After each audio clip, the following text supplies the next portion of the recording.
أصدر تجمع أحرار الجنوب بيانا أكد خلاله بدء معركة استئصال التنظيم، وذلك بهدف إخراج تنظيم الدولة من منطقة اللجات الاستراتيجية بريف درعا الشمالي الشرقي، وذلك بعد تجاوزات كثيرة صدرت من التنظيم بحق أهالي المنطقة، وذلك طبعا بحسب البيان.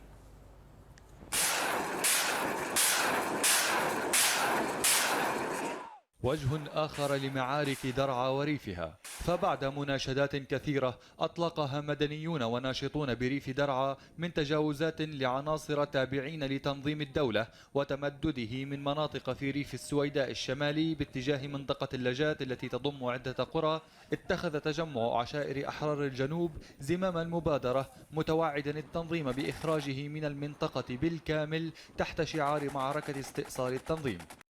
بيان للمكتب الإعلامي أصدره التجمع وحصلت أورينت على نسخة منه، أعلن عن بدء معركة ضد تنظيم الدولة في جميع المناطق التي يسيطر عليها بريف درعا على خلفية العديد من التهديدات التي أطلقها وانتهاك أعراض العشائر بحسب البيان. وعلى إثر ذلك بدأ التخطيط والعمل على كافة الأصعدة من تحضير للتجهيزات العسكرية في ظل مطالب رسمية من قبل التجمع بتعتيم إعلامي على كافة تفاصيل المعارك.